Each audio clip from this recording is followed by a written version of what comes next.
이별 통보 다음 날. 일부 붕괴. 챕터 1. 11시 42분. 민지는 휴대폰 화면을 오래 들여다보지 않았다. 문자는 이미 완성되어 있었다. 고민할 필요도 망설일 이유도 없었다. 손가락이 전송 버튼을 눌렀고 화면에 전송됨이라는 단어가 떴다. 우리 여기까지인 것 같아. 시각은 밤 11시 42분. 민지는 휴대폰을 엎어 침대 옆 탁자에 내려놓았다. 화면이 꺼지면서 방안이 어둠에 잠겼다. 그녀는 이불을 목까지 끌어올렸다. 눈을 감았다. 숨소리는 고요했다. 울지 않았다. 떨리지도 않았다. 그저 잠들었다. 다음 날 아침, 민지의 휴대폰이 진동했다. 시각은 7시 13분. 화면에 뜬 발신자는 발신자 표시 제한이었다. 민지는 눈을 비비며 전화를 받았다. 여보세요. 목소리는 차분했다. 최민지 씨 맞으십니까? 남자의 목소리. 공식적이고 무겁고 조심스러웠다. 네, 맞는데요. 서울 강서경찰서 형사과입니다. 혹시 지금 통화 가능하십니까? 민지는 상체를 일으켰다. 이불이 무릎 위로 흘러내렸다. 네, 말씀하세요. 전화기 너머로 잠깐의 침묵이 흘렀다. 형사는 숨을 한 번 들이마셨다. 김도연 씨와 연인 관계이셨죠? 민지의 눈동자가 멈췄다. 네. 안타까운 소식입니다. 김도연 씨가 오늘 새벽 자택에서 사망한 채로 발견됐습니다. 민지는 대답하지 않았다. 형사의 목소리가 이어졌다. 변사 사건으로 신고 접수됐습니다. 최민지 씨께서 유족은 아니지만 휴대폰 최근 통화 기록에 남아 계셔서 연락드렸습니다. 혹시 가능하시면 서울 강서경찰서로 출석 부탁드립니다. 민지는 휴대폰을 귀에서 떼지 않은 채 창밖을 바라봤다. 맑은 하늘이었다. 알겠습니다. 전화가 끊겼다. 민지는 휴대폰을 천천히 내려놓았다. 화면 위로 어젯밤 보낸 문자 메시지가 그대로 떠 있었다. 우리 여기까지인 것 같아. 그녀는 입술을 깨물었다. 그리고 웃었다. 챕터 2. 첫 번째 의혹. 서울 강서경찰서 형사과. 윤재는 책상 위에 놓인 서류를 넘기고 있었다. 김도연, 남 29세. 직업은 프리랜서 영상 편집자. 사인은 수면제 과다 복용으로 추정. 유서 비슷한 메모가 발견됐다. 윤재는 메모 사진을 확대했다. 버려졌다는 생각이 들었다. 필체는 또박또박했다. 흔들림이 없었다. 마치 연습이라도 한 것처럼 정갈했다. 윤재는 15년 경력의 형사였다. 자살 사건을 수없이 봤다. 유서는 대부분 흔들렸다. 글자가 번지거나 중간에 끊겼거나 필압이 일정하지 않았다. 죽기 직전의 사람은 손이 떨렸다. 그런데 이 메모는 달랐다. 너무 깔끔했다. 윤재는 메모를 내려놓고 휴대폰 통화 기록을 다시 펼쳤다. 김도연의 마지막 통화는 어젯밤 11시 42분. 수신자는 최민지. 통화 시간은 0초. 문자였다. 그리고 새벽 3시 2분. 발신자 김도연, 수신자 최민지. 통화 시간 12분 37초. 윤재는 펜을 돌렸다. 이별 통보를 받은 사람이 새벽 3시에 상대에게 전화를 건다. 그리고 12분간 통화한다. 그 뒤 수면제를 먹고 죽는다. 뭔가 맞지 않았다. 오전 10시 20분. 민지가 경찰서에 도착했다. 그녀는 검은색 맨투맨에 청바지를 입고 있었다. 화장기는 없었다.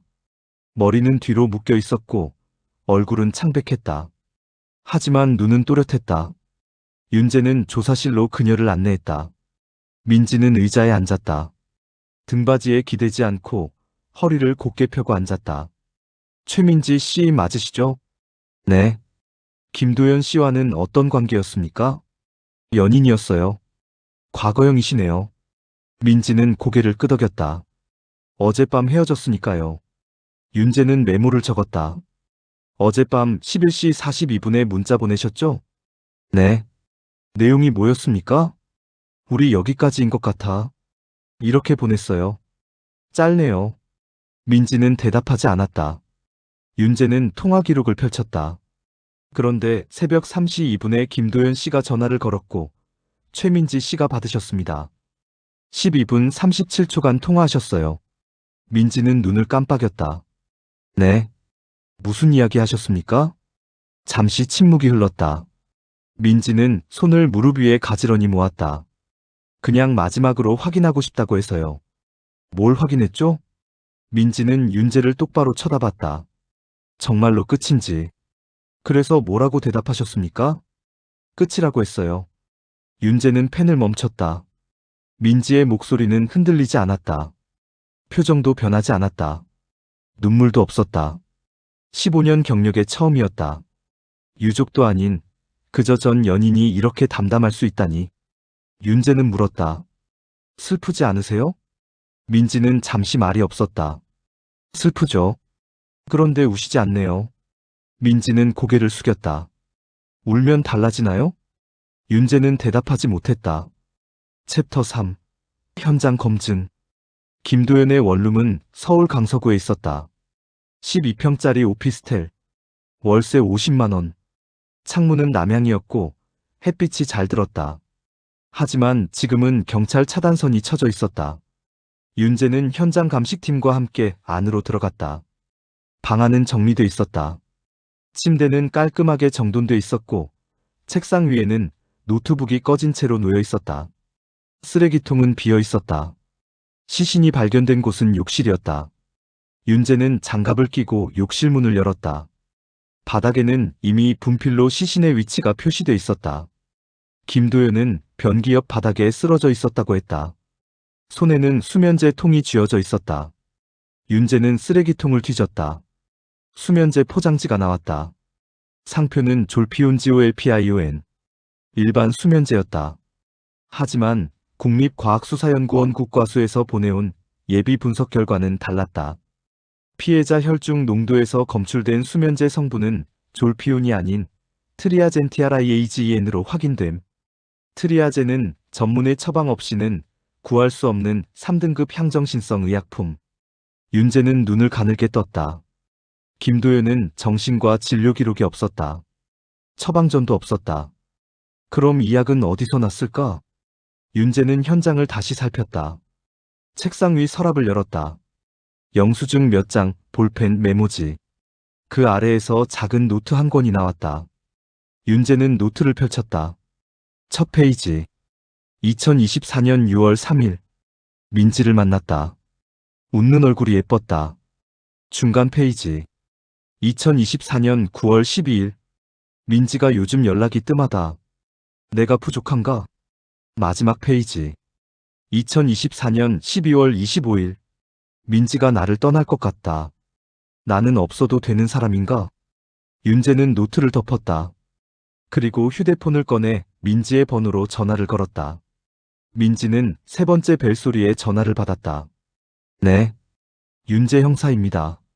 한 가지만 더 여쭤보겠습니다. 말씀하세요. 김도연 씨가 수면제를 복용하고 있었습니까?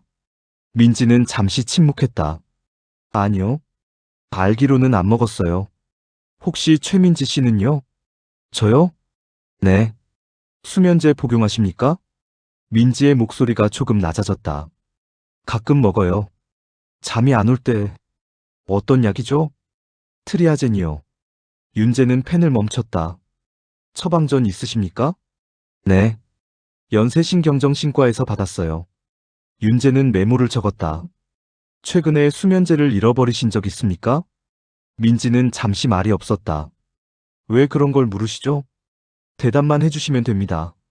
민지의 숨소리가 들렸다. 네. 한 달 전쯤에 약통을 잃어버렸어요. 그래서 제 처방 받았습니다. 어디서 잃어버렸죠? 기억 안 나요. 윤재는 전화를 끊지 않았다. 최민지 씨, 혹시 김도연 씨 집에 가신 적 있습니까? 네, 여러 번요. 최근에는요? 일주일 전쯤이요. 윤재는 고개를 끄덕였다. 알겠습니다. 협조 감사합니다. 전화가 끊겼다. 윤재는 휴대폰을 내려놓고 현장을 다시 둘러봤다. 그리고 중얼거렸다. 이거 자살 아닌데? 챕터 4. 과거의 그림자.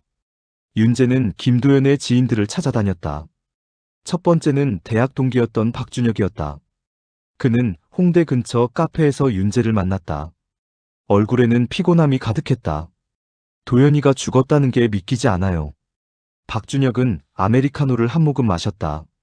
마지막으로 본 게 언제였습니까? 한 달 전쯤이요. 같이 술 마셨어요. 그때 어땠습니까? 평소와 달랐던 점 있었나요? 박준혁은 고개를 저었다. 아니요. 오히려 좋아 보였어요. 민지 씨 이야기를 많이 했거든요. 윤재는 메모를 적었다. 민지 씨요? 네. 여자친구, 전 여자친구였나? 아무튼 그 사람 얘기하면서 되게 행복해했어요. 이번엔 진짜인 것 같다고 했어요. 이번엔이라는 말이 신경 쓰이네요. 이전에도 연애를 했었나요? 박준혁은 고개를 끄덕였다. 네. 도연이는 원래 연애를 자주 했어요. 근데 항상 오래 못 갔어요. 왜죠? 박준혁은 잠시 말을 아꼈다. 도연이는 좀 의존적인 성향이 있었어요. 여자친구한테 너무 매달린다고 할까? 처음엔 다들 좋아했는데 시간이 지나면 부담스러워했어요. 윤재는 펜을 멈췄다. 구체적으로 어떻게요? 연락을 엄청 자주 하고 불안해하고 나 떠나지 마 이런 말을 많이 했대요. 전 여자친구 중 한 명은 숨이 막혀서 못 견디겠다고 했어요. 윤재는 고개를 끄덕였다. 그런데 민지 씨랑은 달랐나요? 박준혁은 잠시 생각했다. 달랐던 것 같아요. 민지 씨가 도연이를 잘 받아줬거든요. 도연이도 민지는 나를 이해해준다고 했어요. 윤재는 물었다. 민지 씨는 어떤 사람이었습니까? 박준혁은 고개를 갸웃했다. 딱 한 번 봤는데 조용하고 차분하고. 근데 좀 이상했어요. 이상했다? 네. 표정이 없었어요. 웃는데도 눈은 안 웃는 느낌? 그래서 도연이한테 농담으로 너 여자친구 사이코패스 아니냐고 했는데 도연이가 진지하게 화냈어요. 윤재는 메모에 동그라미를 쳤다. 두 번째 증인은 김도연의 전 여자친구였던 이수진이었다. 그녀는 강남 사무실에서 일하는 회사원이었다. 윤재는 점심시간에 그녀를 만났다. 도연 씨가 죽었다는 소식 들으셨죠? 이수진은 고개를 끄덕였다. 눈가가 붉었다. 믿기지 않아요. 그 사람이 그럴 사람이 아닌데. 왜 그렇게 생각하시죠? 이수진은 잠시 말을 멈췄다. 도연 오빠는 혼자서는 아무것도 못하는 사람이었어요. 항상 누군가 옆에 있어야 했어요. 그래서 제가 떠났거든요. 윤재는 메모를 적었다. 구체적으로 설명해 주실 수 있습니까? 이수진은 숨을 깊게 들이마셨다. 처음엔 좋았어요. 다정하고 잘해주고.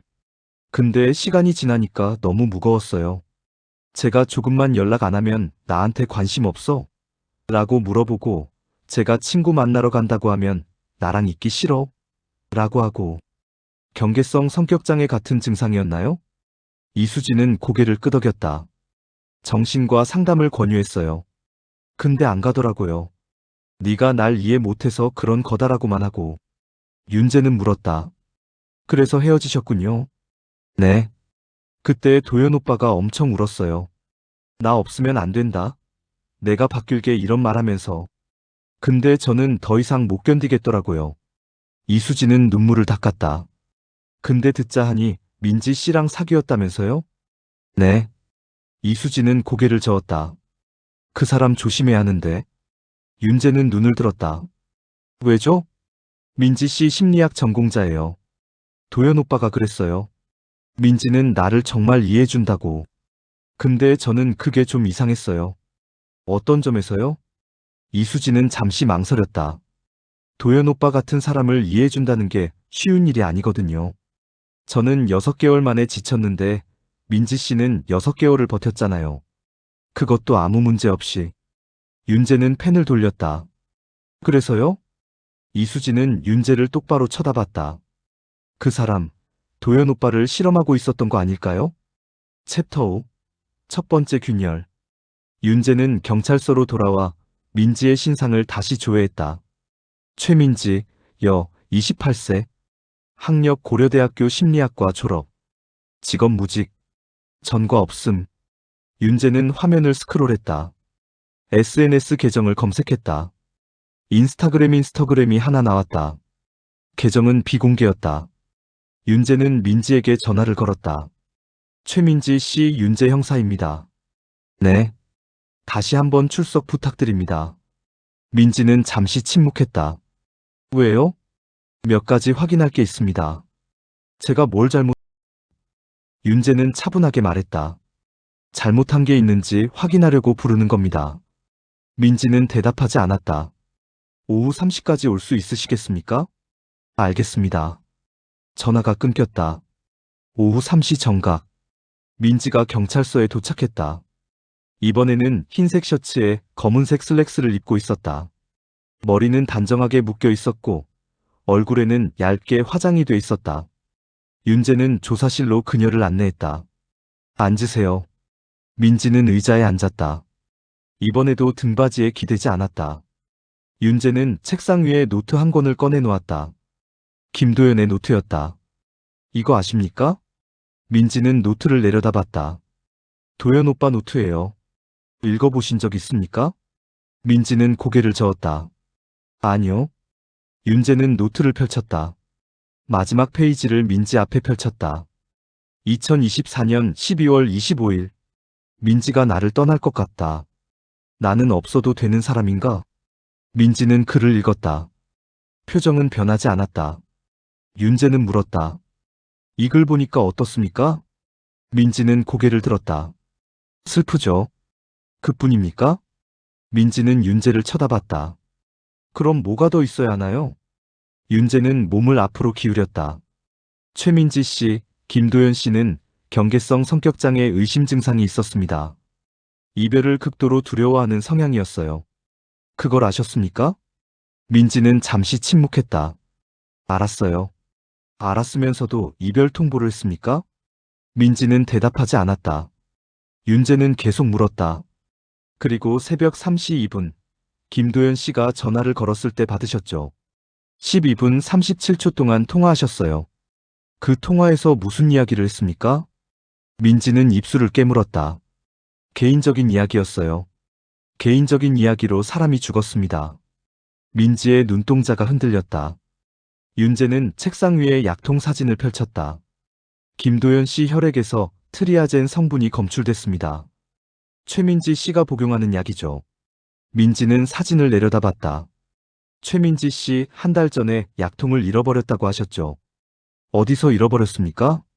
민지의 손이 떨렸다. 기억 안 난다고 했잖아요. 혹시 김도연 씨 집에서 잃어버린 거 아닙니까? 민지는 고개를 들었다. 눈에 눈물이 고였다. 아니에요. 그럼 어디서죠? 모른다니까요. 민지의 목소리가 처음으로 높아졌다. 윤재는 뒤로 몸을 기댔다. 최민지 씨, 지금 거짓말하고 계십니다. 민지는 눈물을 닦았다. 저는 아무것도 안 했어요. 윤재는 민지를 똑바로 쳐다봤다. 그럼 왜 우십니까? 민지는 대답하지 않았다. 윤재는 물었다. 최민지 씨, 당신 김도연 씨를 죽일 생각 있었습니까? 민지는 고개를 들었다. 눈물이 흘러내렸다. 하지만 입가에는 미소가 걸려 있었다. 아니요. 윤재는 펜을 멈췄다. 그 미소가 이상했다. 슬픔이 아니었다. 두려움도 아니었다. 그건 안도였다. 조사가 끝난 뒤 윤재는 민지를 돌려보냈다. 아직 구속할 증거가 없었다. 약통을 잃어버린 것도 새벽 통화를 한 것도 범죄가 아니었다. 하지만 윤재는 확신했다. 이 여자가 뭔가 했다. 윤재는 책상 앞에 앉아 김도연의 휴대폰 포렌식 결과를 기다렸다. 30분 뒤 이메일이 도착했다. 복원된 문자 메시지 및 통화 기록 첨부. 윤재는 파일을 열었다. 그리고 스크롤을 내리다가 멈췄다. 2024년 12월 20일 오후 9시 14분. 민지 도연 오빠, 요즘 너무 힘들어. 나 없으면 어떡해? 2024년 12월 22일 오전 11시 3분. 민지 도연 오빠는 나 없으면 아무것도 아니잖아. 2024년 12월 24일 새벽 2시 37분. 민지 도연 오빠, 나 떠나면 오빠 어떻게 될 것 같아? 윤재는 화면을 응시했다. 문자는 계속 이어졌다. 그리고 마지막. 2024년 12월 26일 새벽 3시 2분. 통화 12분 37초. 녹음 파일 없음. 윤재는 주먹을 쥐었다. 그리고 중얼거렸다. 당신 계획했죠? 2부 설계. 챕터 6. 심리부검. 국립과학수사연구원. 윤재는 건물 3층 행동과학분석실 앞에 서 있었다. 문패에는 범죄심리분석팀이라고 적혀 있었다. 노크를 2번 했다. 들어오세요. 안에서 여자 목소리가 들렸다. 윤재가 문을 열자 책상 앞에 앉아있던 여자가 고개를 들었다. 30대 중반으로 보이는 여자였다. 짧은 머리에 검은테 안경을 쓰고 있었다. 명찰에는 정유진 박사라고 적혀 있었다. 형사님 오신다고 들었어요. 앉으세요. 윤재는 의자에 앉았다. 정유진은 파일 하나를 펼쳤다. 김도연의 부검 보고서와 심리 프로파일링 자료였다. 김도연 씨 케이스, 제가 검토했습니다. 어떻습니까? 정유진은 안경을 고쳐 썼다. 단순 자살이 아닙니다. 윤재는 몸을 앞으로 기울였다. 근거가 뭡니까? 정유진은 보고서를 넘겼다. 첫째, 유서가 너무 깔끔합니다. 자살 직전의 사람은 대부분 극도의 혼란 상태에 있어요. 글씨가 흔들리거나 문장이 중구난방이거나 감정적인 표현이 난무하죠. 그런데 이 메모는 마치 누군가에게 보여주기 위해 쓴 것처럼 정돈돼 있어요. 윤재는 고개를 끄덕였다. 둘째, 타이밍입니다. 이별 통보를 받고 3시간 뒤에 전화를 걸었어요. 12분간 통화했고 그 직후 수면제를 먹었습니다. 이건 충동적 자살이 아니에요. 오히려 계획적이에요. 계획적? 정유진은 자료를 넘겼다. 충동적 자살은 보통 30분 이내에 일어납니다. 감정이 폭발하는 순간에 행동하죠. 그런데 김도연 씨는 3시간을 기다렸어요. 왜일까요? 윤재는 잠시 생각했다. 누군가를 기다렸다. 정유진은 손가락으로 책상을 톡톡 두드렸다. 정확합니다. 전화를 기다렸어요. 최민지를 기다렸던 거예요. 윤재는 펜을 꺼냈다. 그럼 그 통화가 핵심이겠네요. 정유진은 고개를 끄덕였다. 맞아요. 그 통화에서 무슨 일이 있었는지가 전부를 결정합니다. 정유진은 또 다른 자료를 펼쳤다. 김도연의 전 연인들 인터뷰 기록이었다. 김도연 씨는 전형적인 경계성 성격 특징을 보입니다. 버림받는 것에 대한 극심한 공포, 타인에 대한 과도한 의존, 불안정한 자아상. 이런 사람들은 관계가 끝나는 걸 자신의 존재가 부정당하는 것으로 받아들여요. 그래서 자살을 선택했다? 정유진은 고개를 저었다. 아니요. 경계성 성격 특징을 가진 사람들은 자해나 자살 시도를 하기도 하지만 대부분은 관심을 끌기 위한 행동이에요. 실제로 죽으려는 게 아니라 상대방이 돌아오게 만들려는 거죠. 윤재는 메모를 적었다. 정유진은 계속 말했다. 그런데 김도연 씨는 실제로 죽었어요.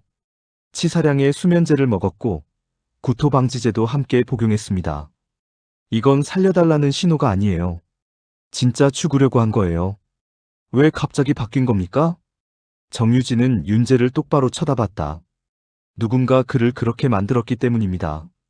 정유진은 새 파일을 펼쳤다. 최민지의 프로파일이었다. 최민지 씨, 고려대 심리학과 졸업. 학점 4.3. 우등 졸업생입니다. 졸업 논문 주제가 뭔지 아세요? 윤재는 고개를 저었다. 정유진은 논문 제목을 읽었다. 정서적 의존 관계에서의 통제 메커니즘, 연구 언어적 개입을 중심으로. 윤재는 펜을 멈췄다. 뭐라고요? 정유진은 논문 요약본을 넘겼다. 쉽게 말하면 의존적인 사람을 어떻게 말로 조종할 수 있는지 연구한 겁니다. 긍정 강화와 부정 강화를 번갈아 사용하면 상대방의 행동을 설계할 수 있다는 내용이에요. 윤재는 숨을 깊게 들이마셨다. 그럼 김도연은? 정유진은 고개를 끄덕였다. 실험 대상이었을 가능성이 큽니다. 윤재는 주먹을 쥐었다. 정유진은 또 다른 자료를 꺼냈다. 제가 최민지 씨의 SNS 계정을 분석했어요. 비공개 계정이라 내용은 못 봤지만 팔로워 목록을 보니까 심리학 관련 계정들이 많더라고요. 특히 다크 심리학, 다크 사이칼러지, 마인드 컨트롤 같은 키워드를 다루는 계정들이요. 윤재는 메모를 적었다. 다크 심리학이요? 정유진은 설명했다. 사람을 조종하고 지배하는 기술을 다루는 분야예요. 윤리적으로 금기시되는 영역이죠. 가스라이팅 GASLIGHTING, 나르시시즘 사이코패스 같은 주제들을 연구해요. 윤재는 정유진을 쳐다봤다. 최민지가 그런 기술을 김도연에게 썼다는 겁니까? 정유진은 고개를 끄덕였다. 가능성이 높습니다. 특히 복원된 문자 메시지를 보면 더 확실해져요.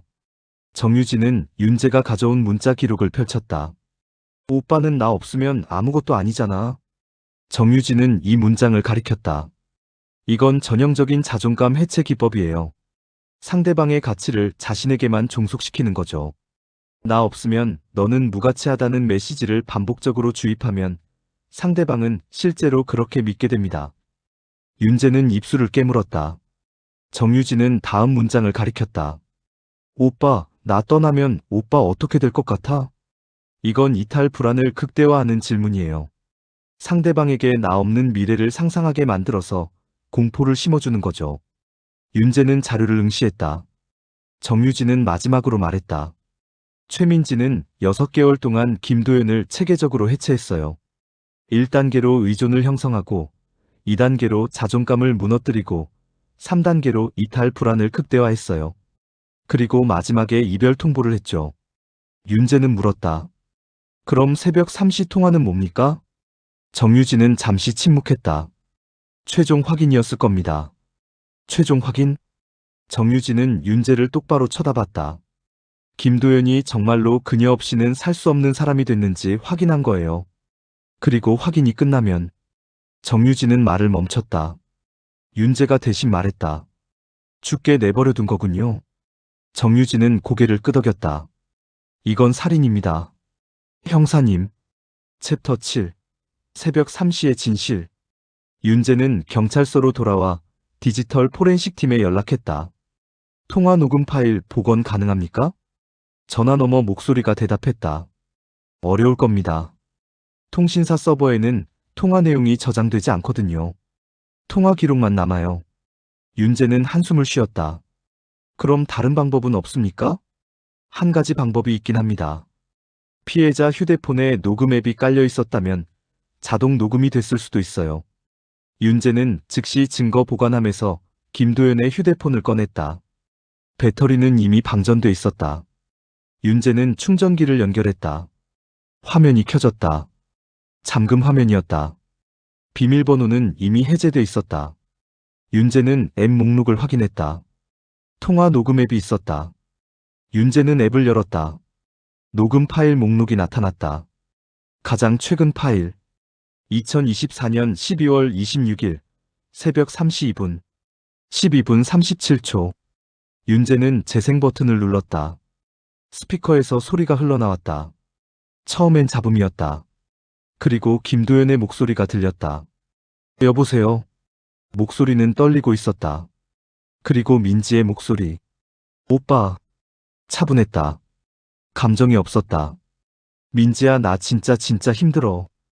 김도연의 목소리에는 눈물이 섞여 있었다. 응, 알아. 민지는 짧게 대답했다. 나나 없으면 안 되잖아. 그렇지? 우리 다시 할 수 있지? 김도연의 목소리는 애원하고 있었다. 민지는 대답하지 않았다. 잠시 침묵. 그리고 민지가 말했다. 오빠, 나 오빠 없으면 아무것도 아니야. 윤재는 눈살을 찌푸렸다. 이 문장은 앞뒤가 바뀌어 있었다. 김도연이 대답했다. 아니야, 민지야. 내가 너 없으면 아무것도 아니지. 그래, 맞아. 오빠는 나 없으면 아무것도 아니야. 민지의 목소리는 여전히 차분했다. 김도연은 흐느꼈다. 그럼 다시 만나자. 응? 내가 잘못했어. 내가 바꿀게. 오빠 바꿀 수 있어? 응, 바꿀 수 있어. 진짜로. 민지는 잠시 침묵했다. 그리고 말했다. 오빤 못 바뀌어. 김도연의 흐느낌이 커졌다. 아니야, 나 바뀔 수 있어. 오빠 기억나? 수진 언니도 똑같이 말했잖아. 넌 못 바뀐다고. 김도연은 대답하지 못했다. 민지는 계속 말했다. 은지 언니도 그랬고 지혜 언니도 그랬어. 다들 오빠를 떠났잖아. 그건 왜 떠났을까? 김도연은 울음을 삼켰다. 민지는 대답을 기다렸다. 그리고 조용히 말했다. 오빠가 문제였으니까. 윤재는 주먹을 쥐었다. 김도연의 목소리가 떨렸다. 그럼 나는 어떻게 해야 돼? 민지는 잠시 침묵했다. 그리고 말했다. 오빠 마음이야. 뭐가? 어떻게 할지는 오빠가 결정하는 거야. 김도연은 흐느꼈다. 나나 어떡하면 좋겠어? 민지는 대답하지 않았다. 김도연이 다시 물었다. 민지야, 나 어떡하면 돼? 민지의 목소리가 낮아졌다. 오빠, 사람은 죽기 전에 마지막으로 사랑받고 싶어 해. 윤재는 숨을 멈췄다. 뭐? 그 순간에는 아무도 자기를 떠나지 않잖아. 다들 슬퍼하고 후회하고 기억해주잖아. 김도연은 대답하지 못했다. 민지는 계속 말했다. 오빠, 나도 그럴 것 같아. 오빠가 없으면 나도 슬플 것 같아. 김도연의 흐느낌이 멈췄다. 정말? 응. 나 없으면 슬퍼? 응. 많이. 김도연의 목소리가 조금 밝아졌다. 그럼 나 중요한 사람이야? 민지는 잠시 침묵했다. 그리고 말했다.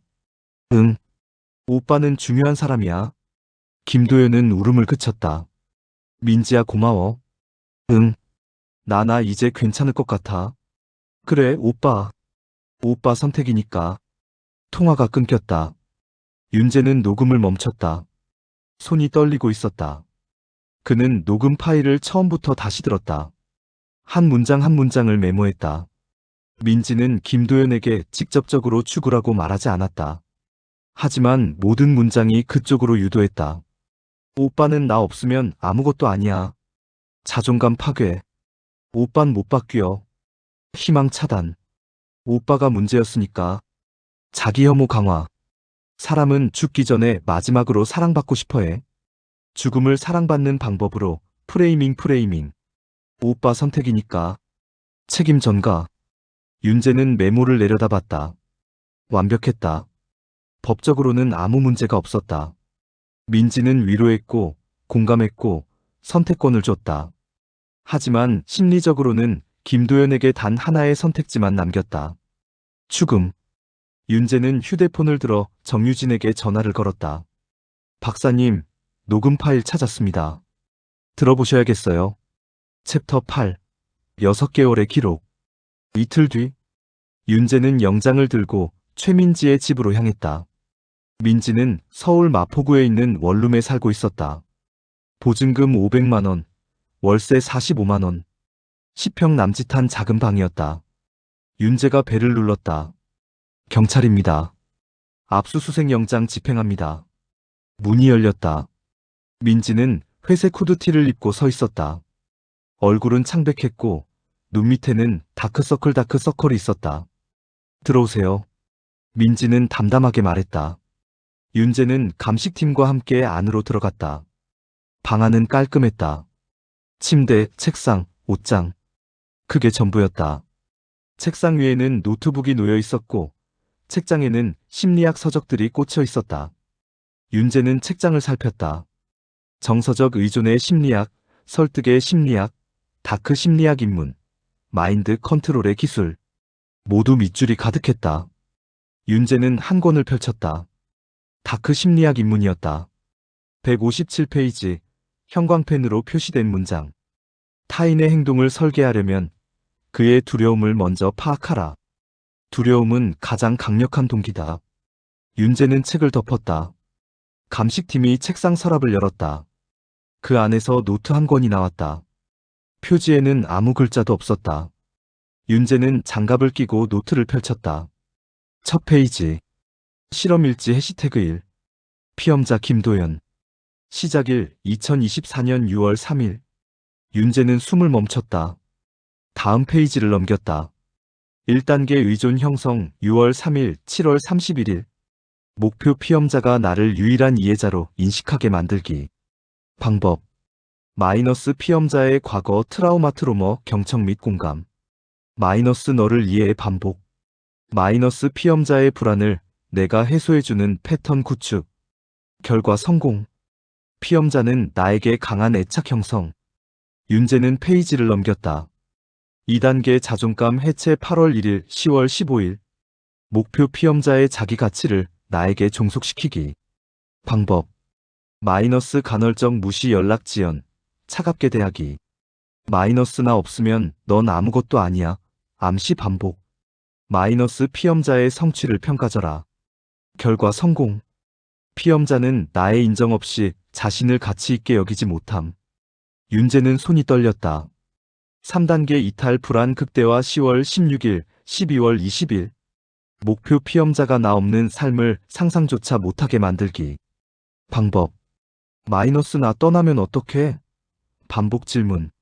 마이너스 이별 암시 후 즉시 재결합 불안 강화. 마이너스 너는 혼자서는 못 살아 주입. 결과 성공. 피험자는 극도의 이탈 불안 상태. 마지막 페이지. 최종 단계 이탈 12월 21일, 12월 26일. 목표 피험자의 선택 확인. 가설 13단계가 성공적이었다면 피험자는 나 없이는 존재 의미를 느끼지 못할 것. 이별 통보 시 자발적으로 극단적 선택을 할 가능성 높음. 실행. 마이너스 12월 25일 이별 통보. 마이너스 12월 26일 새벽 최종 확인 통화. 예상 결과 피험자는 스스로 선택할 것. 윤재는 노트를 덮었다. 분노가 치밀었다. 이건 실험이었다. 김도현은 사람이 아니었다. 그는 피험자였다. 윤재는 민지를 돌아봤다. 민지는 벽에 기대 서 있었다. 표정은 없었다. 최민지 씨 긴급 체포합니다. 윤재는 수갑을 꺼냈다. 민지는 손목을 내밀었다. 예상했어요. 윤재는 수갑을 채웠다. 최민지 씨, 당신은 살인죄로 기소될 것입니다. 민지는 윤재를 쳐다봤다. 그리고 조용히 웃었다. 헤어지자는 말은 범죄가 아니잖아요. 챕터 9. 민지의 과거. 민지가 구속된 뒤 윤재는 그녀의 과거를 파헤치기 시작했다. 첫 번째로 찾아간 곳은 고려대학교 심리학과였다. 윤재는 민지의 지도교수였던 이준혁 교수를 만났다. 60대 중반의 남자였다. 백발의 온화한 인상이었다. 최민지 학생이요? 기억하죠. 우리 과 수석 졸업생이었어요. 이준혁 교수는 차를 한 모금 마셨다. 어떤 학생이었습니까? 이준혁 교수는 잠시 생각했다. 똑똑했어요. 논문도 훌륭했고. 근데요? 이준혁 교수는 눈살을 찌푸렸다. 뭔가 불편했어요. 감정이 없었거든요. 감정이 없었다? 이준혁 교수는 고개를 끄덕였다. 심리학을 공부하는 학생들은 보통 사람에 대한 관심이 많아요. 공감 능력도 좋고. 근데 최민지는 달랐어요. 사람을 마치 실험 대상처럼 봤어요. 윤재는 메모를 적었다.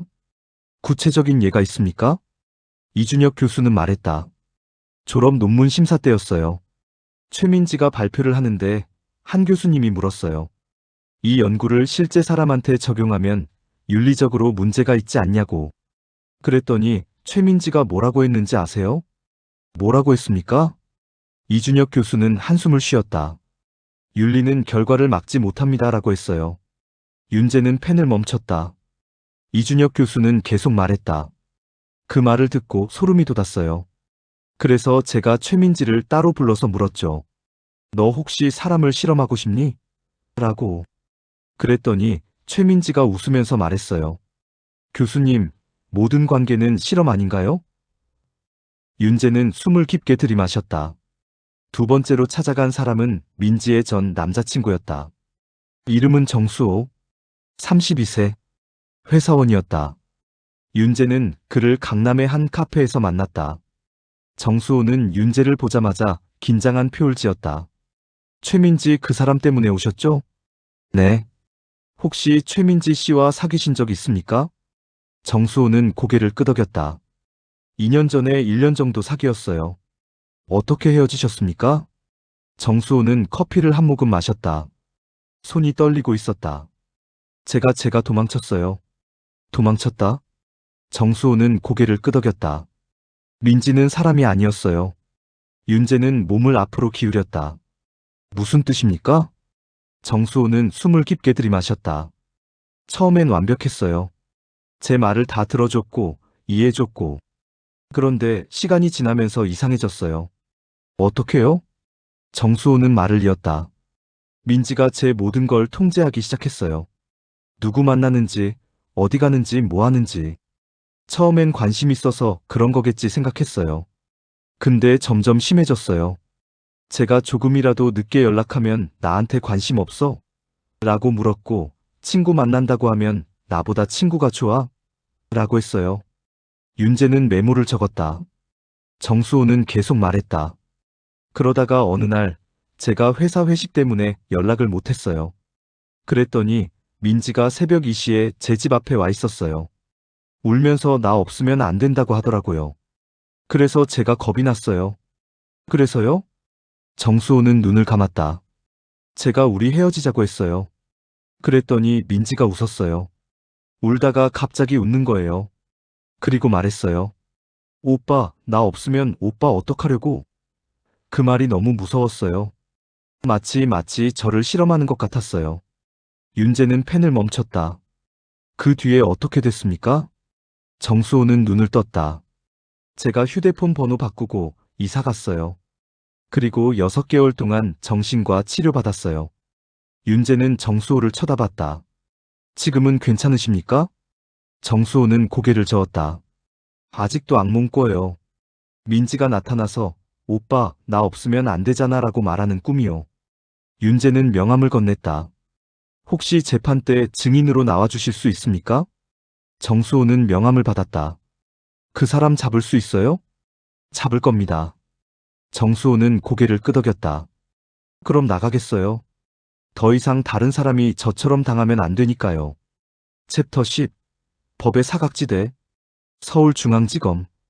윤재는 담당 검사인 강민서를 만났다. 강민서는 40대 초반의 여성 검사였다. 짧은 머리에 날카로운 인상이었다. 형사님, 증거 검토했습니다. 강민서는 파일을 펼쳤다. 솔직히 말씀드리면 기소가 쉽지 않습니다. 윤재는 눈살을 찌푸렸다. 왜죠? 증거는 충분합니다.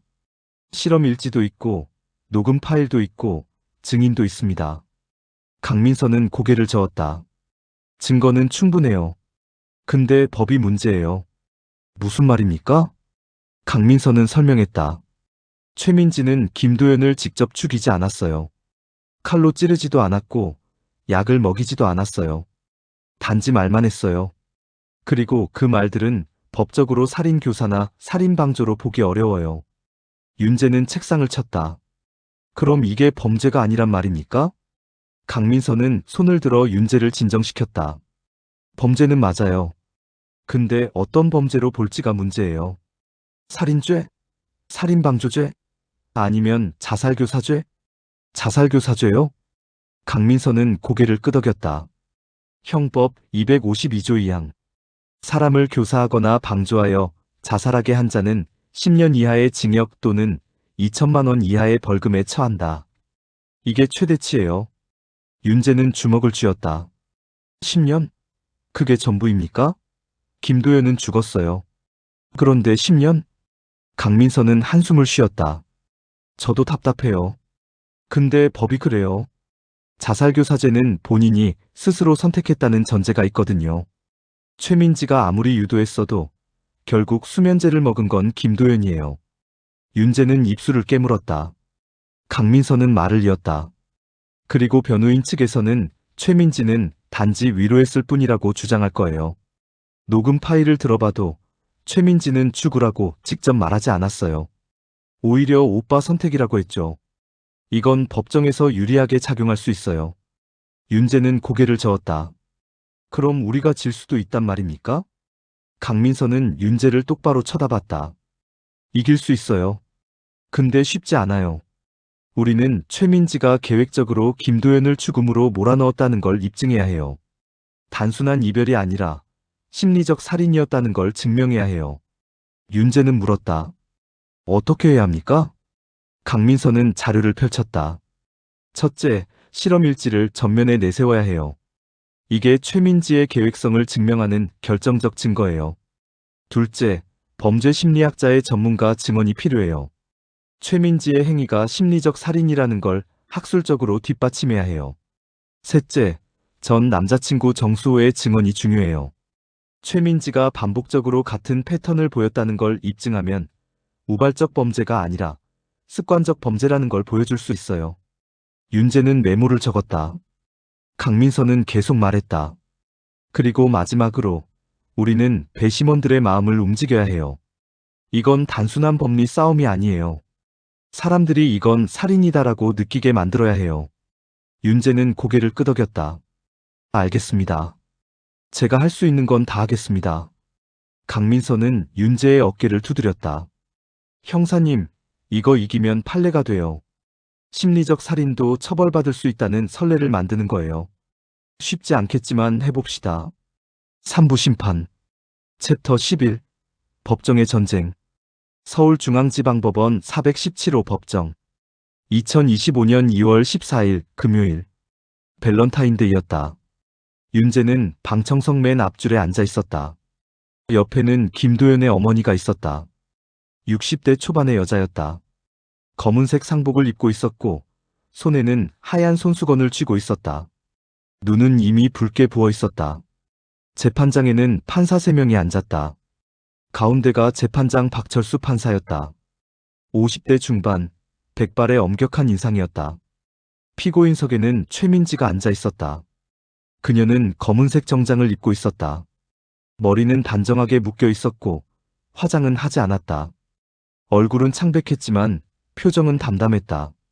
변호인석에는 민지의 변호사 김태현이 앉아 있었다. 40대 후반의 남자였다.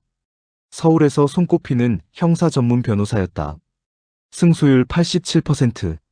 그는 민지를 보며 작게 고개를 끄덕였다. 검사석에는 강민서 검사가 앉아 있었다. 그녀는 파일을 정리하고 있었다. 손이 떨리지 않았다. 눈빛은 날카로웠다. 재판장이 망치를 두드렸다. 지금부터 피고인 최민지에 대한 공판을 시작하겠습니다. 강민서 검사가 일어섰다. 검사 강민서입니다. 먼저 공소사실을 낭독하겠습니다. 그녀는 서류를 펼쳤다. 피고인 최민지는 2024년 6월 3일부터 12월 26일까지 약 6개월간 피해자 김도연을 대상으로 계획적이고 체계적인 심리적 조작을 실행했습니다. 피고인은 심리학 전공자로서 피해자의 경계성 성격 특징을 파악하고 이를 악용하여 피해자의 자존감을 해체하고 이탈 불안을 극대화했습니다. 강민서는 숨을 고르고 계속 말했다. 피고인은 2024년 12월 25일 밤 11시 42분 피해자에게 이별을 통보했고 이후 12월 26일 새벽 3시2분 피해자와의 통화에서 피해자가 극단적 선택을 하도록 심리적으로 유도했습니다. 그 결과 피해자는 같은 날 새벽 수면제를 과다 복용하여 사망했습니다. 강민서는 재판장을 쳐다봤다. 검사는 이 사건을 단순한 자살이 아닌 피고인에 의한 계획적 심리살인으로 규정하며 살인죄를 적용해야 한다고 주장합니다. 방청석에서 웅성거림이 일었다. 재판장이 망치를 두드렸다. 정수. 김태현 변호사가 일어섰다. 변호인 김태현입니다. 그는 차분한 목소리로 말했다. 검사 측 주장은 법리적 근거가 부족합니다. 피고인은 피해자를 직접 살해하지 않았습니다. 물리적 폭력도 강압도 없었습니다. 단지 연인 관계를 정리했을 뿐입니다. 이별 통보는 헌법상 보장된 개인의 자유입니다. 김태현은 서류를 펼쳤다. 피해자 김도연 씨는 스스로 수면제를 구했고 스스로 복용했습니다. 이는 피해자 본인의 선택이었습니다. 피고인이 아무리 말을 했다 하더라도 최종 결정권은 피해자에게 있었습니다. 김태현은 재판장을 쳐다봤다. 변호인은 이 사건을 자살로 판단해야 하며 피고인에게 무죄를 선고할 것을 요청합니다. 강민서는 입술을 깨물었다. 재판장이 말했다. 검사 측 증거 제출하십시오. 챕터 12. 새벽 3시 재연. 강민서는 첫 번째 증거로 녹음 파일을 제출했다. 재판장님, 이 녹음 파일은 피해자 김도연 씨의 휴대폰에서 복원한 것으로 2024년 12월 26일 새벽 32분부터 12분 37초간의 통화 내용입니다. 법정 스피커에서 녹음이 재생되기 시작했다. 여보세요. 김도연의 떨리는 목소리가 울려 퍼졌다. 오빠. 민지의 차분한 목소리. 민지야, 나 진짜 힘들어. 방청석 사람들이 숨을 죽였다. 응, 알아. 나나 없으면 안 되잖아. 그렇지? 우리 다시 할 수 있지? 김도연의 목소리는 애원하고 있었다. 녹음이 계속 흘렀다. 오빠는 나 없으면 아무것도 아니야. 오빤 못 바뀌어. 오빠가 문제였으니까. 김도연 어머니가 손수건으로 눈물을 닦았다. 흐느끼는 소리가 법정에 퍼졌다. 그리고 마지막 문장. 오빠, 사람은 죽기 전에 마지막으로 사랑받고 싶어해. 방청석에서 숨쉬는 소리조차 들리지 않았다. 녹음이 끝났다. 재판장은 잠시 침묵했다. 강민서가 말했다. 재판장님, 이 통화는 단순한 위로가 아닙니다. 피고인은 피해자의 심리 상태를 정확히 파악하고 그의 자존감을 파괴하고 희망을 차단하고 죽음을 사랑받는 방법으로 프레이밍했습니다. 강민서는 자료를 제출했다. 다음은 범죄심리학자 정유진 박사의 분석 보고서입니다. 정유진이 증인석에 섰다. 정유진 박사님, 이 통화 내용을 분석한 결과를 말씀해 주십시오. 정유진은 마이크 앞에 섰다. 피고인 최민지는 통화 내내 피해자에게 4가지 심리적 압박을 가했습니다. 정유진은 손가락으로 하나씩 꼽았다. 첫째, 자존감 파괴. 오빠는 나 없으면 아무것도 아니야 라는 문장은 피해자의 존재 가치를 피고인에게만 종속시킵니다. 둘째, 희망 차단. 오빤 못 바뀌어 라는 문장은 피해자에게 변화 가능성을 부정합니다. 셋째, 자기 혐오 강화. 오빠가 문제였으니까 라는 문장은 모든 책임을 피해자에게 전가합니다. 정유진은 숨을 고르고 마지막을 말했다. 넷째, 죽음의 정당화. 사람은 죽기 전에 마지막으로 사랑받고 싶어 해라는 문장은 죽음을 긍정적인 선택으로 포장합니다. 이는 자살을 유도하는 전형적인 언어 패턴입니다. 방청석에서 또다시 웅성거림이 일었다. 김태현 변호사가 일어섰다. 이에 있습니다. 증인은 피고인의 의도를 추측하고 있습니다. 피고인은 단지 피해자를 위로했을 뿐이며 죽음을 유도한 게 아닙니다. 정유진은 김태현을 쳐다봤다. 변호사님, 심리학에서 의도는 문장의 구조로 파악할 수 있습니다. 피고인의 모든 문장은 피해자에게 단 하나의 결론만을 남겼습니다. 나는 가치가 없고 바뀔 수 없으며 문제이고 죽어야 사랑받는다. 이것이 위로입니까? 김태현은 대답하지 못했다. 재판장이 말했다. 증인, 자리로 돌아가십시오. 챕터 13. 민지의 증언. 강민서는 두 번째 증거로 실험일지를 제출했다. 재판장님, 이것은 피고인의 집에서 압수한 노트입니다. 피고인은 이 노트에 피해자를 피험자로 지칭하고 6개월간의 관계를 실험으로 기록했습니다. 강민서는 노트를 펼쳤다. 1단계 의존 형성, 2단계 자존감 해체, 3단계 이탈 불안 극대화, 최종 단계 이탈. 강민서는 목소리를 높였다. 피고인은 이 모든 과정을 계획했습니다.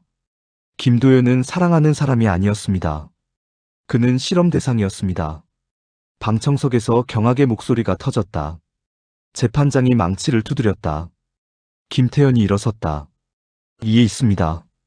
이 노트는 피고인의 개인 일기일 뿐이며 범죄를 입증하는 증거가 될 수 없습니다. 강민서가 반박했다. 개인 일기라 하더라도 그 내용이 범죄 계획을 담고 있다면 증거로 채택될 수 있습니다. 이 노트는 피고인이 체계적으로 피해자를 죽음으로 몰아넣었다는 것을 명확히 보여줍니다. 재판장이 말했다. 증거로 채택합니다. 김태현은 자리에 앉았다. 강민서는 세 번째 증인을 호출했다. 증인 정수호를 소환합니다. 정수호가 증인석에 섰다. 그는 긴장한 표정이었다. 강민서가 물었다. 증인은 피고인 최민지와 연인 관계였습니까? 네. 2년 전에 1년간 사귀었습니다. 어떻게 헤어지게 됐습니까? 정수호는 숨을 깊게 들이마셨다. 민지가 저를 통제하기 시작했습니다. 처음엔 사랑인 줄 알았는데 시간이 지나니까 숨이 막혔어요. 제가 조금이라도 늦게 연락하면 화를 냈고 친구를 만나면 나보다 친구가 좋아? 라고 물었어요. 그래서요? 정수호는 민지를 쳐다봤다. 민지는 무표정하게 앉아 있었다. 제가 헤어지자고 했어요. 그랬더니 민지가 웃으면서 말했어요. 오빠, 나 없으면 오빠 어떡하려고? 그 말이 너무 무서웠어요. 그래서 저는 휴대폰 번호를 바꾸고 이사 갔습니다. 지금은 괜찮으십니까? 정수호는 눈물을 닦았다. 6개월간 정신과 치료를 받았습니다. 지금도 가끔 악몽을 꿉니다. 강민서는 재판장을 쳐다봤다. 재판장님, 피고인은 김도연 씨뿐만 아니라 이전에도 같은 패턴으로 사람들을 해쳤습니다. 이는 우발적 범죄가 아닌 습관적이고 계획적인 범죄입니다. 재판장이 말했다. 증인, 자리로 돌아가십시오. 이제 민지가 증인석에 설 차례였다. 재판장이 말했다. 피고인 최민지, 증인석에 서십시오. 민지가 천천히 일어섰다. 그녀는 증인석으로 걸어갔다. 걸음걸이는 흔들리지 않았다. 강민서가 물었다. 피고인, 김도연 씨를 사랑했습니까? 민지는 잠시 침묵했다. 사랑했습니다. 거짓말 마십시오. 실험 일지에는 김도연 씨를 피험자라고 적었습니다. 민지는 강민서를 쳐다봤다. 사랑도 실험입니다. 모든 관계는 실험이에요. 방청석에서 탄식이 흘렀다. 강민서가 물었다. 새벽 3시 통화에서 무슨 말을 했습니까? 위로했습니다. 위로요? 피해자에게 나 없으면 아무것도 아니다. 못 바뀐다. 문제다라고 말한 게 위로입니까? 민지는 대답하지 않았다. 강민서는 목소리를 높였다. 피고인, 당신은 김도연 씨가 죽을 거라는 걸 알았습니까? 민지는 고개를 들었다. 몰랐습니다. 거짓말입니다. 실험 일지에 예상 결과 피험자는 스스로 선택할 것이라고 적었습니다. 민지는 웃었다. 스스로 선택한다는 게 꼭 죽음을 의미합니까? 다른 선택도 있었어요. 도연 오빠가 스스로 일어설 수도 있었어요. 강민서는 서류를 펼쳤다. 피고인, 당신은 심리학 전공자입니다. 경계성 성격 특징을 가진 사람이 이별을 어떻게 받아들이는지 알고 있었습니다. 그럼에도 이별 통보를 했고 새벽에 전화를 받아 피해자를 죽음으로 몰아넣었습니다. 민지는 고개를 저었다. 저는 단지 헤어지자고 했을 뿐입니다. 이별 통보는 범죄가 아닙니다. 강민서는 민지를 똑바로 쳐다봤다. 피고인, 당신은 지금 후회하고 있습니까? 민지는 잠시 침묵했다. 후회하지 않습니다. 방청석에서 소란이 일었다. 강민서가 물었다. 왜 후회하지 않습니까? 민지는 강민서를 쳐다봤다. 제가 뭘 잘못했죠? 저는 헤어지자고 했고 전화를 받았고 대화했을 뿐이에요. 도연 오빠가 약을 먹은 건 제 잘못이 아니에요. 강민서는 주먹을 쥐었다. 피고인, 당신은 사람의 마음을 조종했습니다. 그건 폭력입니다. 민지는 웃었다. 폭력은 물리적인 겁니다. 저는 손 하나 대지 않았어요. 강민서는 목소리를 높였다. 심리적 폭력도 폭력입니다. 재판장이 망치를 두드렸다. 검사, 침착하십시오. 강민서는 숨을 고르고 마지막 질문을 했다. 피고인, 만약 다시 돌아간다면 김도연 씨를 만나지 않겠습니까? 민지는 잠시 생각했다. 그리고 조용히 대답했다. 만날 겁니다. 그리고 똑같이 할 거예요. 방청석이 술렁였다. 김도연 어머니가 일어나 소리쳤다. 이 악마 같은 년, 내 아들을 죽여놓고. 재판장이 망치를 두드렸다. 정숙, 방청객은 퇴정하십시오. 김도연 어머니는 경위에게 붙잡혀 나갔다. 그녀의 울음소리가 복도까지 울려 퍼졌다. 민지는 여전히 무표정했다. 챕터 14. 최후의 증거. 재판이 휴정된 뒤 윤재는 복도에서 강민서를 만났다. 검사님, 괜찮으십니까? 강민서는 고개를 저었다. 저 여자 정말 악마예요. 윤재는 주매를 쥐었다. 우리가 이길 수 있을까요? 강민서는 윤재를 쳐다봤다. 솔직히 모르겠어요. 민지는 법적으로 완벽해요. 직접적인 살인 행위가 없으니까요. 윤재는 입술을 깨물었다. 그때 윤재의 휴대폰이 울렸다. 발신자는 디지털 포렌식 팀이었다. 형사님, 최민지 노트북에서 삭제된 파일 복구했습니다. 지금 바로 확인하세요. 윤재는 즉시 경찰서로 달려갔다. 디지털 포렌식 팀 사무실. 화면에는 복구된 문서 파일이 열려 있었다. 파일명 실험 기록 최종. DOCX. 윤재는 스크롤을 내렸다. 문서에는 김도연뿐만 아니라 다른 이름들도 적혀 있었다. 피험자 A 정수호 2022.03-2023.03. 결과 중도 이탈. 피험자가 관계를 먼저 종료. 실험 실패. 피험자 B 이준석 2023.06-2023.09. 결과 조기 종료. 피험자의 저항력이 예상보다 높음. 실험 중단. 피험자 C 김도연 2024.06-2024.12. 결과 성공. 피험자는 최종 단계에서 예상대로 행동. 윤재는 숨을 멈췄다. 그리고 마지막 페이지. 다음 피험자 후보. 1. 박재민 27세, 회사원, 우울 성향. 2. 최연우 30세, 프리랜서, 의존 성향. 3. 강지훈 29세, 대학원생, 불안장애. 윤재는 화면을 응시했다. 민지는 멈출 생각이 없었다. 김도연은 끝이 아니었다. 그는 다음 희생자 중 하나였을 뿐이었다. 윤재는 즉시 강민서에게 전화를 걸었다. 검사님, 결정적 증거 찾았습니다. 민지는 연쇄범입니다. 챕터 15. 판결. 재판이 재개됐다.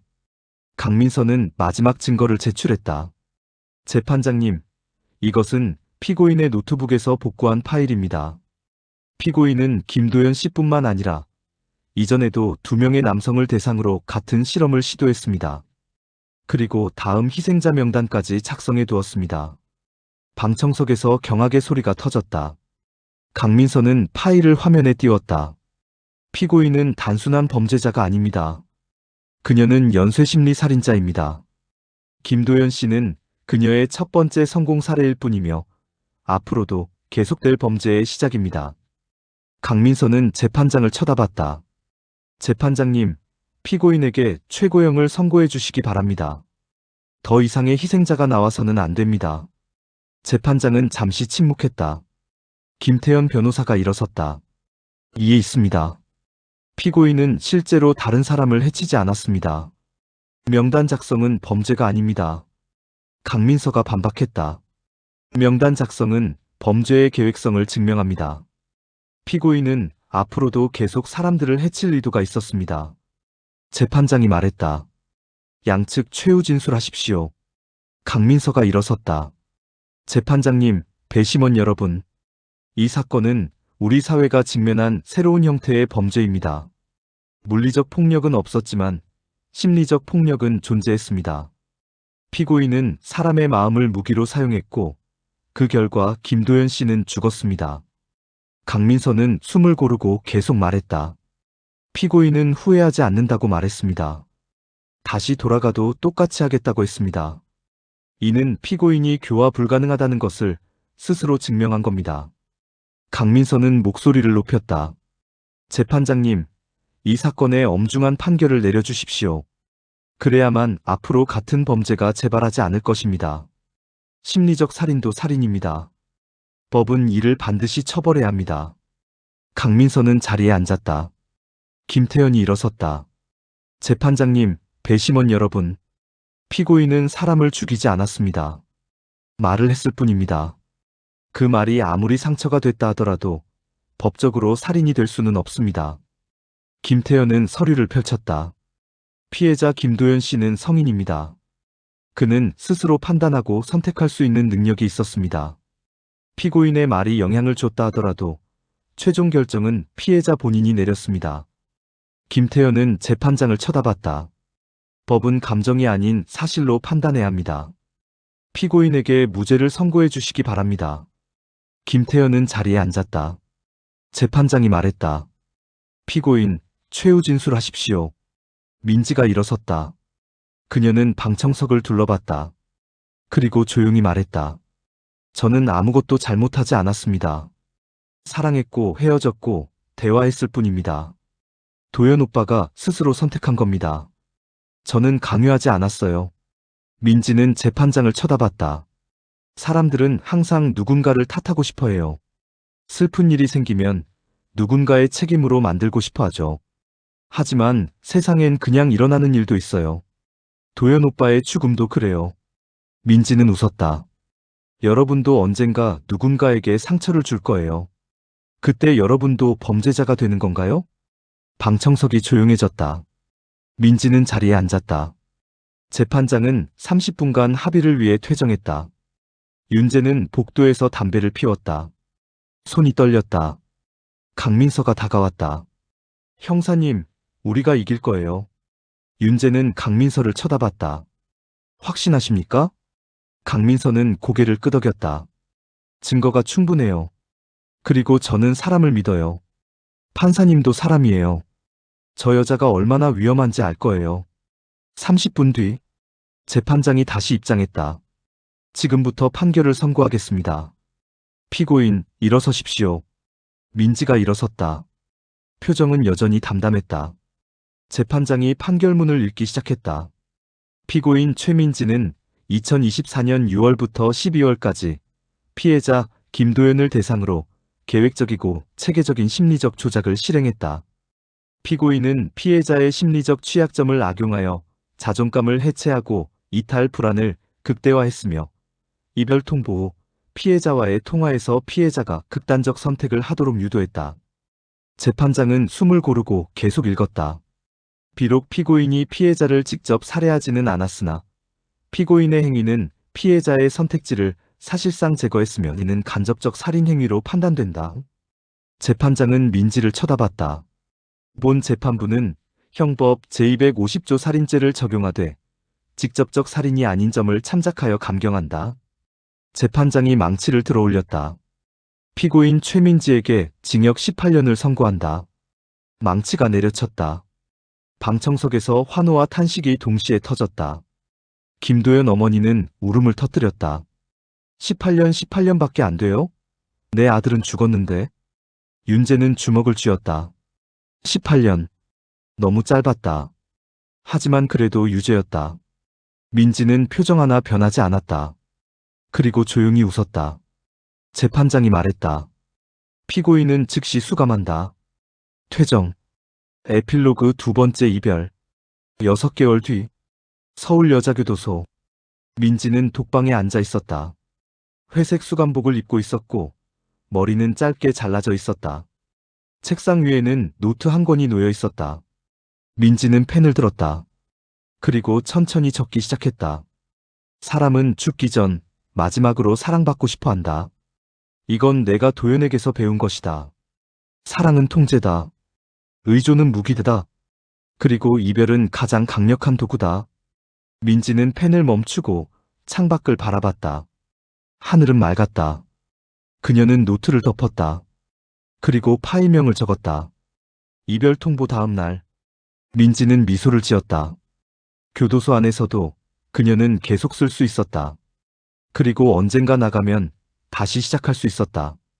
18년 뒤. 그녀는 45세가 될 것이다. 아직 충분히 젊었다. 민지는 새 페이지를 펼쳤다. 그리고 다른 이름을 떠올렸다. 박재민, 최연우, 강지훈. 그들은 아직 밖에 있었다. 기다리고 있었다. 민지는 펜을 들었다. 피험자 뒤. 그날 저녁. 윤재는 김도연의 묘지를 찾았다. 묘비에는 김도연의 사진이 있었다. 웃고 있는 얼굴이었다. 윤재는 꽃을 놓고 잠시 묵념했다. 도연 씨, 그 여자 잡았습니다. 18년형을 받았어요. 바람이 불었다. 윤재는 고개를 들었다. 하지만 죄송합니다. 더 큰 벌을 주지 못해서. 윤재는 눈을 감았다. 그리고 중얼거렸다. 다신 이런 일이 없게 하겠습니다. 윤재는 묘지를 떠났다. 하늘은 어두워지고 있었다.